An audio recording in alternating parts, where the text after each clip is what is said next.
नमस्कार, मी रेणुका. या बुलेटिनमध्ये तुमचं स्वागत आहे. सगळ्या बातम्या आपण बघणार आहोत आणि बुलेटिनच्या सुरुवातीला आपण बातमी बघणार आहोत बदलापूरमधली, कारण इथे मुसळधार पावसानं सखल भागात मोठ्या प्रमाणात पाणी साचल्याची माहिती कळते. ही बातमी बुलेटिनच्या सुरुवातीला आपण बघतोय. रमेशवाडी भागात पावसाचं पाणी शिरलं आणि शेजारी असलेल्या उल्हास नदीचं पाणी देखील परिसरात शिरल्याची माहिती कळते. चामटोळी भागात देखील पाण्याचं साम्राज्य सध्या पाहायला मिळतंय. उल्हास नदीच्या पाणी पातळीत देखील मोठ्या प्रमाणात वाढ झाली अशी माहिती कळते. बदलापूरमध्ये अगदी काही वेळापूर्वीची म्हणजे सकाळी 7:30 वाजताची ही दृश्य आपण बघतोय. मुसळधार पावसानं अनेक भागात ही परिस्थिती सध्या ओढवलेली आहे. आताच्या क्षणाची महत्त्वाची बातमी, चामटोळी भागात देखील इतक्या मोठ्या प्रमाणात पाणी शिरल्याची माहिती कळते. तर बदलापूरला देखील या मुसळधार पावसाचा जोरदार फटका पडलाय. अनेक भागात अशी स्थिती सध्या बदलापुरात पाहायला मिळते. त्या मुसळधार पावसानं बदलापूरला चांगलंच झोडपून काढलंय.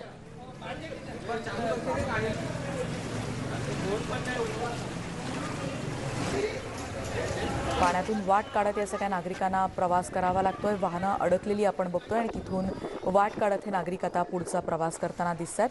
या सगळ्या रहिवासी परिसरात इतक्या मोठ्या प्रमाणात पाणी साचलेलं दिसतंय.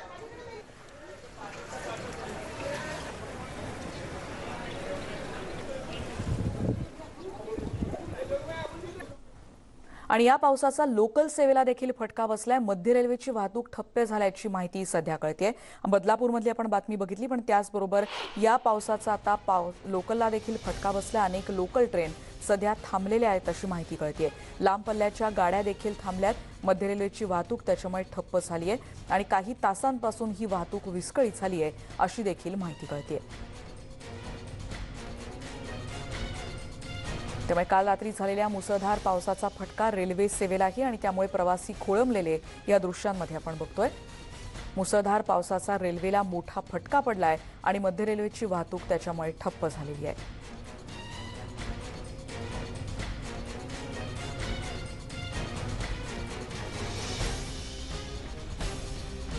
किती वेळापासून ही लोकल सेवा ठप्प आहे याविषयीचे देखील आपण अपडेट्स घेणार आहोत. पण तोपर्यंत आपण बघतोय प्रवाशांची मोठ्या प्रमाणात तिथे तारांबळ उडालेली आहे, खोळंबा झालेला आहे. कारण गाडी पुढे कधी निघणार आहे याच्याबद्दलची माहिती अजून तरी त्यांच्यापर्यंत पोहोचत नाहीये.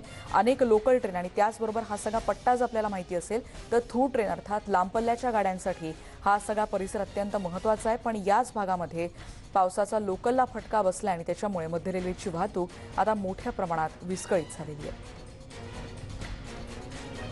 लोकल ट्रेन देखील थांबल्यात आणि लांब पल्ल्याच्या गाड्यांना देखील याचा फटका पडलाय. अधिक माहिती घेणार आहोत. गणेश गायकवाड आमचे प्रतिनिधी आता आपल्या सोबत आहेत. गणेश, आत्ताचे काय अपडेट्स मिळतात बदलापूरमधली पाण्याची परिस्थिती आणि त्याचबरोबर लोकल किती वाजल्यापासून ठप्प आहेत याविषयी सविस्तर सांगशील?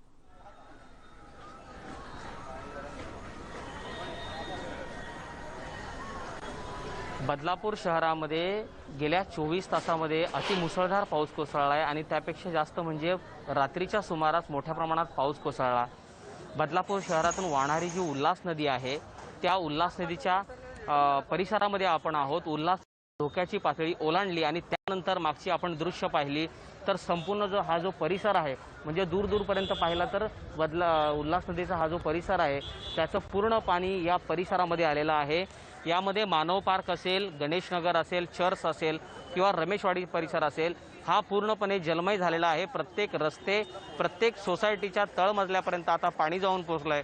मध्यरात्रीच्या सुमारास घरांमध्ये पाणी शिरायला सुरुवात झाल्यानंतर नागरिकांना भीतीने आपलं जे सामान होतं ते त्याच ठिकाणी सोडून त्यांनी दुसरीकडे आसरा घेतलेला आहे. सध्या बदलापूर शहरामध्ये हे जे भाग आहेत मानव पार्क, रमेशवाडी, चर्च आणि गणेशनगर हे पूर्णपणे जलमय झालेले आहेत. अग्निशमन दलाच्या यंत्रणा सज्ज झालेल्या आहेत. जे काही लोक ज्यांच्या घरांमध्ये पाणी शिरलं होतं त्यांना सुरक्षित स्थळी सध्या हलवण्यात आलंय. सुवर्णा, निश्चितच गणेश, आणि लोकल सेवेच्या बद्दल देखील अपडेट्स सविस्तर, कारण अशा वेळेला जेव्हा प्रवाशांचा खोळंबा झालेला असतो त्यांना आणखीन काही पुढची माहिती दिली जाते का, की साधारण कधीपर्यंत लोकल सेवा पूर्ववत होऊ शकेल याविषयीची आणखीन काही माहिती तिथे दिली जाते?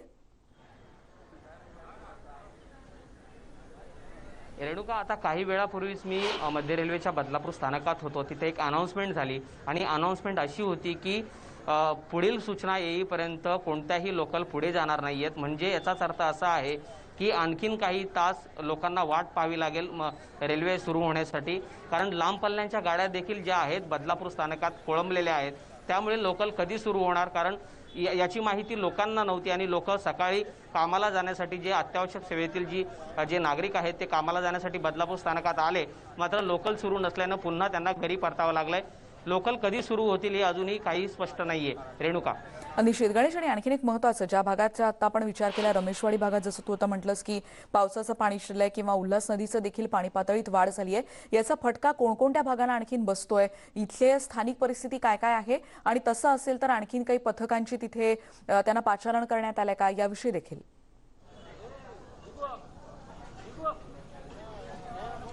सध्या तरी अग्निशमन दलाचे जे जवान आहेत प्रत्येक ठिकाणी जाऊन बोटीच्या माध्यमातून असतील किंवा टायर ट्यूबच्या माध्यमातून असतील नागरिकांना त्यांनी घराच्या बाहेर काढायला सुरुवात केलेली आहे. मात्र घरामध्ये सामान असल्या कारणानं अनेक नागरिक जे आहेत ते घर सोडायला तयार नाही आहेत, वरच्या मजल्यावर जाऊन राहायला लागलेत. मात्र अग्निशमन दलानं सूचना केलेल्या आहेत की तुम्ही घर सोडा, कारण येत्या काही तासांमध्ये देखील आणखीन पाऊस होण्याची शक्यता आहे. त्यामुळे नागरिकांनी आपल्या स्वतःची काळजी घ्यायला हवी.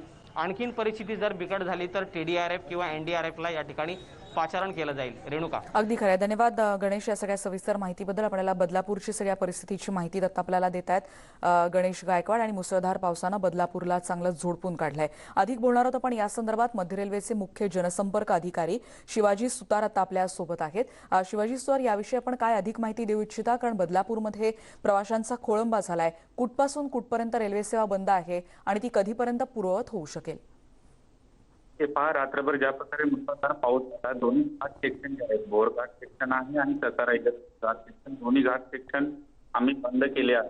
कारण बऱ्याच ठिकाणी जे आहे लँडस्लाइड झाले आहे, ट्रॅक वॉशआउट झाले आहेत, बोल्डर्स पडलेले आहेत. त्यामुळे या जे आहे वाहतूक चालवणं सुरक्षेच्या दृष्टीने योग्य राहणार नाही. त्यामुळे आम्ही अंबरनाथ ते लोणावळा ही वाहतूक बंद केलेली आहे आणि चितवाळा ते इगतपुरी ही वाहतूक बंद केलेली आहे. या स्थानकादरम्यान ज्या लांब पल्ल्याच्या गाड्या आहेत तर त्या पॅसेंजरना जे आहे बसेसचे अरेंजमेंट करून त्यांना तिथून आम्ही जे आहे बसची सुविधा उपलब्ध करू शकतो. त्यासाठी आम्ही राज्य सरकारची इथं मदत घेतलेली आहे. याशिवाय ठिकठिकाणी ज्या ठिकाणी स्टॉल्स आहेत, ड्रिंक स्टॉल्स आहेत किंवा ठिकाणी त्यांना स्नॅक्स टी वगैरे सर्व करत आहोत. हेल्पलाईन डेस्क ठिकठिकाणी आम्ही उभारले आहेत. याशिवाय जे आहे की त्या लांब पल्ल्याच्या गाड्या आहेत, काही गाड्या कॅन्सल केल्या आहेत, डायव्हर्ट केल्या आहेत, शॉर्ट टर्मिनेट केल्या आहेत, जेणेकरून सबर्बन सेक्शन मध्ये जे कंजेक्शन ते होणार नाही. आणि सबर्बन सेक्शन मध्ये आम्ही जे CS चितवाळा आणि CSMचे जे ज्या गाड्या चालवत आहोत त्या चालू राहतील. याशिवाय हार्बर लाईन आहे, फास्ट हार्बर आहे, उरण लाईन आहे, त्या आहेत सुरळीत सुरू. साधारण ही सगळी सेवा पूर्ववत होण्यासाठी अंदाजे किती तास लागू शकतील, याविषयीचा काही अंदाज? आणि त्याचबद्दल बरोबर आणखीन एक महत्त्वाचं, ज्याचा तुम्ही आता देखील उल्लेख केला होता की कसारा किंवा या सगळ्या भागातली देखील वाहतूक रेल्वे ट्रॅकवर पाणी आल्यामुळे ठप्प झाली आहे, याविषयी देखील आम्हाला सविस्तर सांगू शकाल प्लीज? यामध्ये पहा की कल्याण ते इगतपुरी या सेक्शनमध्ये उंबरमाळी, कडवली आणि वाशी या ठिकाणी जवळपास 15 ते 20 मीटर चा जो आहे ट्रॅक वॉशआउट झालेला आहे. आणि या ठिकाणी युद्ध पातळीवरती काम सुरू आहे. रात्रभर आमचे अधिकारी आहेत, जनरल मॅनेजर स्वतः कॅम्प ऑफिसमधून मॉनिटर करत आहेत. CRM आहेत, NDRFचा सिनियर लेवलचे ऑफिसर्स आहेत, सर्व मशिनरी रिसोर्सेस साईटवरती डिप्लॉय आहेत. अंदाज आहे की 10 ते 11 वाजेपर्यंत जे आहे इगतपुरी लाईन जे आहे ही आपल्याला मिळू शकते. मात्र भिवपुरी, कर्जत, चौक, लोणावळा सेक्शन जो आहे इथे ज्या प्रकारे डॅमेज झालेला आहे त्याला थोडा वेळ लागेल. खरंय. आणि समज आता कोणाला प्रवास करायचा असेल, मग ते अत्यावश्यक सेवेतले कर्मचारी असतील किंवा आणखीन कोणाला जर रेल्वे प्रवासाविषयी माहिती हवी असेल तर त्यांना कुठली सेवा आता सुरू आहे किंवा त्याबद्दलचं काय आवाहन तुम्हाला करायचं आहे? हे पहा की लांब पल्ल्याच्या ज्या सेवा आहेत त्यामध्ये दोन्ही घाट सेक्शन बंद असल्यामुळे पुण्याकडे जाणारे किंवा इगतपुरी, नाशिककडे जाणारे ज्या लांब पल्ल्याच्या गाड्या आहेत त्या आम्ही बंद केलेल्या आहेत. सबर्बन सेक्शन जो आहे तो आम्ही CSMT ते चितवाळा आणि CSMT ते अंबरनाथ हा मेन लाईन वरती ठेवलेला आहे. अंबरनाथ पासून कर्जत, खोपोली आणि चितवाळा पासून ते कसारा हा सबर्बन सेक्शन आम्ही बंद ठेवलेला आहे. हार्बर मार्गाची वाहतूक आहे, CSMT गोरेगाव, पनवेल सुरळीत सुरू आहे. ट्रान्स हार्बर मार्गावरची ठाणे, वाशी, पनवेल ही वाहतूक सुरू आहे. उरण मार्गावरची नेरूळ, सोलापूर, खारकोपर ही वाहतूक सुरू आहे. याशिवाय पश्चिम रेल्वेची वाहतूक जी आहे ती सुरू आहे.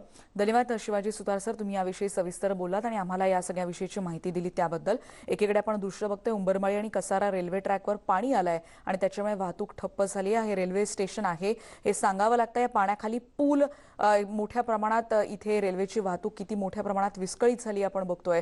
रूळ आहे त्या पाण्याखाली आणि त्याच्यामुळे हे पाणी जोपर्यंत ओसरत नाही, इतक्या मोठ्या प्रमाणात तिथे नुकसान झालंय, हे जोपर्यंत पूर्ववत करता येत नाही तोपर्यंत इकडची वाहतूक सध्या तरी पूर्ववत होऊ शकणार नाही, हेच यावरून स्पष्ट होत आहे. त्यामुळे मध्य रेल्वेची वाहतूक काही भागात विस्कळीत आहे. आणि ज्याचा आता आपण ह्याच्या आधी उल्लेख केला होता, बदलापूर शहरातून वाहणाऱ्या उल्हास नदीनं आता धोक्याची पातळी ओलांडलेली आहे. नदीजवळच्या अनेक भागांमध्ये आता पाणी शिरलंय असं कळतंय. या भागांमध्ये गणेशनगर, चर्च, त्याचबरोबर मानव पार्क, रमेशवाडी, आजूबाजूचा सगळा परिसर असा जलमय झालाय. मध्यरात्रीच घरांमध्ये पाणी शिरलंय आणि आपलं घर सोडून दुसरीकडे आसरा या सगळ्या नागरिकांना घ्यावा लागतोय. याविषयीच अधिक सांगतात आमचे प्रतिनिधी गणेश गायकवाड. गेल्या 3 दिवसांपासून ठाणे, रायगड आणि मुंबईमध्ये जो मुसळधार पाऊस कोसळतोय त्याचा फटका उपनगरातील काही शहरांना बसलेला आहे. सध्या मी बदलापूर शहरात आहे आणि उल्हास नदी जवळील हा परिसर आहे. आपण पाहू शकतो की उल्हास नदीने धोक्याची पातळी ओलांडल्यानंतर अनेक इमारतींमध्ये पाणी शिरलेलं आहे. रात्रीच्या सुमारास प्रचंड पाऊस झाला, ढगफुटी झाली की काय अशा प्रकारची शंका नागरिकांना आली आणि अनेक लोकांच्या घरात पाणी शिरलेलं आहे, ज्यांनी रात्री आपली घरं सोडलेली आहेत. दादा, रात्रीच्या सुमारास तुम्ही घरं सोडले, सध्या घरामध्ये किती पाणी आहे? आता एक 3.5-4 फुटापर्यंत पाणी आता असेल. 1:30 वाजता रात्री पाणी भरायला सुरुवात झाली. कसा पाऊस किती होता इकडे? भरपूर म्हणजे सांगताच येत नाही. मग आता घरातला सामान वगैरे काय केलंय तुम्ही? तसंच सोडून सगळं आपलं जीव वाचवायचा प्रयत्न. कोणत्या परिसरामध्ये राहता तुम्ही? आम्ही अंजलीनगर सोसायटीमध्ये राहतो. मग रात्री 1:30 वाजता घर सोडलंय, मग कुठे होतात? इथे समाज मंदिर आहे, गणपती मंदिराच्या इथे, तिथेच सगळे थांबलेत. आमच्या सोसायटीतले बरेच जण तिथेच थांबलेत. बरं, किती परिसर असेल हा पूर्ण जलमय झाला बदलापुरातला? किती लोक बाधित झाली असतील अंदाजे? आता सांगता तर येत नाही, पण भरपूर जण असते. तुम्ही काय सांगाल? वारंवार प्रत्येक वर्षी या बदलापूर शहरामध्ये पाणी भरतं. मागे 2005 पाणी आलं, 5 वायरी दिसत नव्हत्या. आमचं घर पुरं फुल केलं होतं पहिला माळा. आणि मी इथे आज 25 वर्ष राहतो. आता मी समर्थनगरला गेलेलो आहे आणि त्यामुळे दरवर्षी पाणी येते तिथे. मागे पण आलं होतं. दरवर्षी पाणी येते. शेजारी असलेली उल्हास नदी आहे आणि कर्जत तालुक्यात जर पाऊस पडला तर या उल्हास नदीला पूर येतो, महापूर येतो. मागच्या 2 वर्षापूर्वी एका आठवड्यात जवळजवळ 2 वेळा या बदलापूर शहराला महापुराचा फटका बसला होता आणि शेकडोंच्या संख्येमध्ये नागरिकांच्या घरामध्ये पाणी शिरलं होतं. आज देखील तीच परिस्थिती आहे. मध्यरात्री नागरिकांना घरामध्ये पाणी शिरल्यानं घर सोडावं लागलंय. गणेश गायकवाड, न्यूज 18 लोकमत, बदलापूर. त्यामुळे बदलापुरामधली आत्ताची स्थिती आपण बघितली. समाज मंदिरामध्ये या सगळ्या नागरिकांना आश्रय घ्यावा लागतोय. पुढची बातमी आपण बघणार आहोत. पुढे जाऊयात टिटवाळ्याकडे. पावसानं टिटवाळ्याला देखील झोडपून काढलंय. अनेक भागात पाणी शिरलंय. गायत्रीधाम परिसरात पाणी शिरल्याची दृश्य आपण बघतोय. अनेक सोसायट्यांमध्ये तळमजले पाण्याखाली गेलेत, अशी परिस्थिती सध्या टिटवाळ्यात आहे. रेल्वे स्थानकाबाहेरच्या सखल भागात चाळ आहेत आणि या सगळ्या चाळींमध्ये राहणारे 500हून अधिक घरं पाण्याखाली गेली आहेत. इतकी परिस्थिती सध्या टिटवाळ्यामध्ये ओढवली आहे. आपण ही दृश्य सध्या बघतो आहोत. मुसळधार पावसाचा नागरिकांना आता फटका बसलाय. अनेक घरं देखील पाण्याखाली गेलेत आणि रेल्वे वाहतुकीला देखील याचा फटका बसलेला आहे. नागरिकांचं या पावसामुळे मोठं नुकसान झालंय. अधिक माहिती आपण घेणार आहोत, पण आताची दृश्य सध्या मुसळधार पावसाचा किती मोठ्या प्रमाणात फटका बसलाय. रेल्वे वाहतूक देखील ठप्प होताना दिसते आणि गायत्रीधाम परिसरात ही दृश्य आहे. त्याचबरोबर नागरिक या रहिवासी वस्तीतून मार्ग काढत या पाण्यातून त्यांना पुढे जावं लागतंय. इतक्या मोठ्या प्रमाणात हा पाऊस पडलेला आहे. सखल भागांमध्ये इतक्या मोठ्या प्रमाणात पाणी शिरलंय.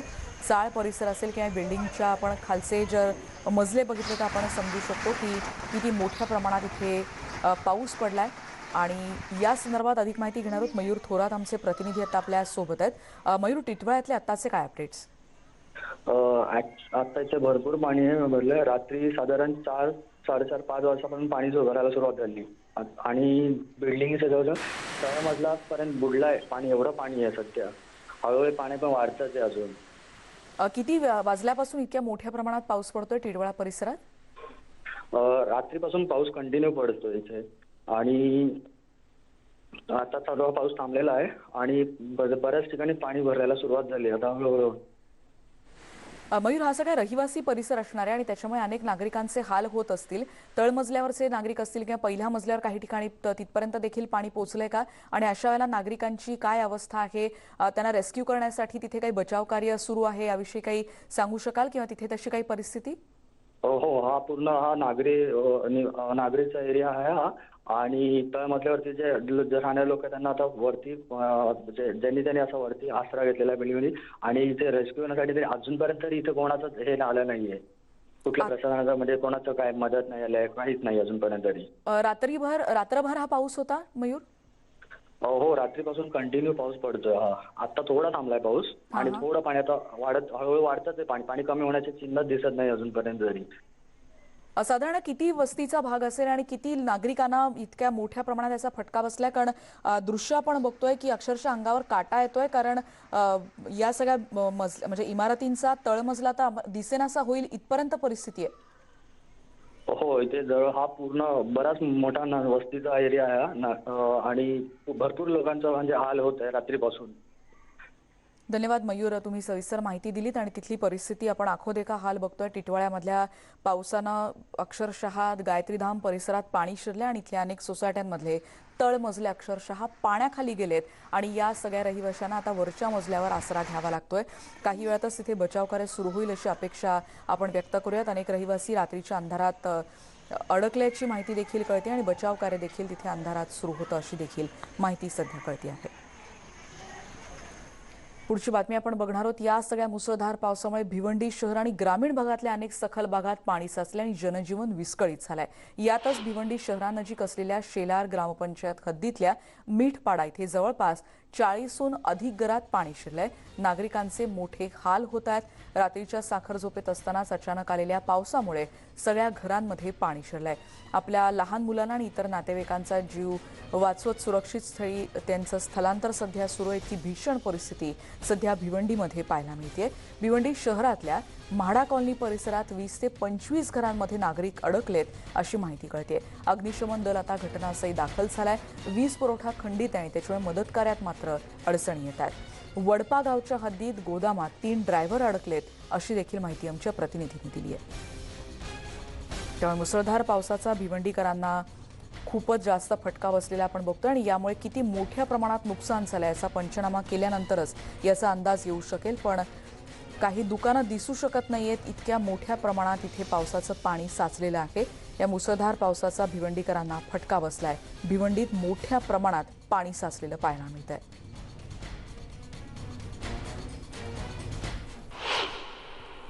भिवंडीतली आपण परिस्थिती बघितली आणि याच भिवंडी परिसरात रात्री जोरदार पाऊस होता आणि त्याच्यामुळे भिवंडी वारा रोड परिसरात देखील पाणी आलं आणि त्याच्यामुळे रस्ते बंद झाले होते. पाऊस इतका भयंकर होता की गाड्या वाहून जातील की काय अशी परिस्थिती तिथे होती. आणि यावेळी गणेशपुरी पोलीस ठाण्याचे पोलीस उपनिरीक्षक महेंद्र गावडे, श्रमजीवी संघटनेचे प्रमोद पवार आणि त्यांच्या सहकाऱ्यांनी रात्री उशिरापर्यंत अथक मेहनत करून इथे मदत कार्य केलंय. पाण्यात अडकलेल्या गाड्या आणि तिथल्या नागरिकांना बाहेर काढण्याचं मोठं काम अर्थात मोठं मदत कार्य इथे सुरू होतं. इथे माजी सरपंच रमाकांत पाटील, त्याचबरोबर पोलीस निलेश शेलार आणि त्यांच्या सहकार्याने देखील आपला जीव धोक्यात घालून महामार्गावर अडकलेल्या नागरिकांना रस्ता दाखवत कुठे पाणी आहे, कुठून प्रवास करता येऊ शकेल याचं मार्गदर्शन हे सगळेजण रात्री करत होते. आपण बघतो वयोवृद्ध नागरिकांना देखील त्यांनी मदतीचा हात दिलाय. भिवंडीमध्ये अशा पद्धतीनं रस्त्यांवर मोठ्या प्रमाणात पाणी साचलंय. पोलिसांनी खऱ्या अर्थानं दूत म्हणूनच ही मदत केली असंच म्हणावं लागेल.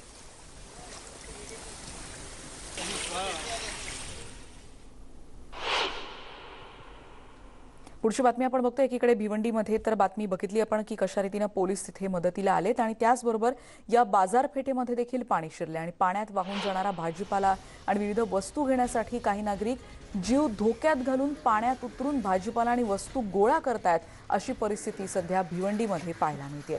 त्यामुळे एकीकडे आपण विचार करतोय की हे पाण्याचा निचरा कधी होईल आणि नागरिकांची सुखरूप सुटका कधीपर्यंत होईल असा विचार करत असतानाच ही दृश्य असे आहेत की बाजारपेठेमध्ये, भिवंडीतल्या बाजारपेठ मोठी आहे आणि बाजारपेठेत भाजीपाला वाहून जातोय, वस्तूंचं नुकसान होतंय, त्या वस्तू पाण्यात पडतायत, त्यांचं नुकसान होतंय. पण या वस्तू घेण्यासाठी काही नागरिक जीव धोक्यात घालून पाण्यात उतरून हा भाजीपाला आणि वस्तू देखील गोळा करताना दिसतात.